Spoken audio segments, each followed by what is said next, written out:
脚很长，而且很尖锐，就像两把剑，看起来危险又帅气。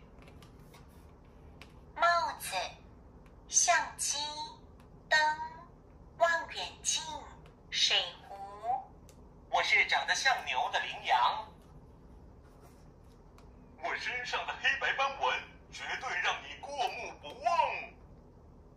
我们一家人住在洞穴里，现在轮到我站哨了。如果看到危险，我会马上通知我的家人。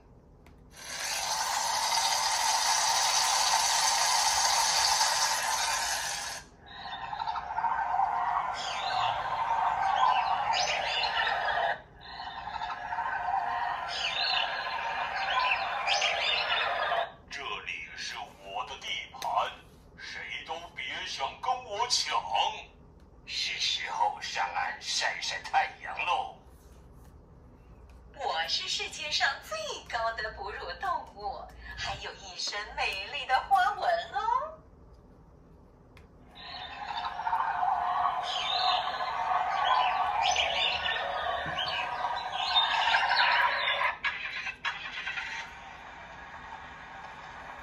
越野车可以行驶在崎岖的路面上，原始的非洲草原也难不倒它。用望远镜就能在远处安全地观察这些凶猛的野生动物了。妈妈，我们要去哪里？去河边喝水呀，要跟紧我哦。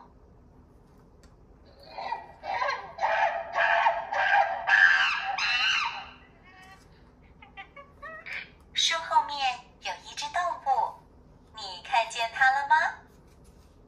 我腿短身体壮，我是陆地上体型第2大的动物——犀牛。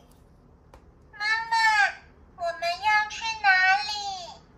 去河边喝水呀，要跟紧我哦。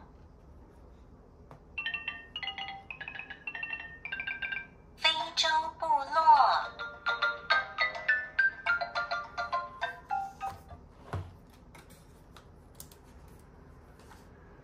埃菲尔铁塔直到1931年以前都是世界上最高的建筑，后来才被纽约的克莱斯勒大厦超越。这是我第一次来法国，这里比想象中美丽多了。这就是大名鼎鼎的救世基督像。我们等等可以爬上阶梯，更近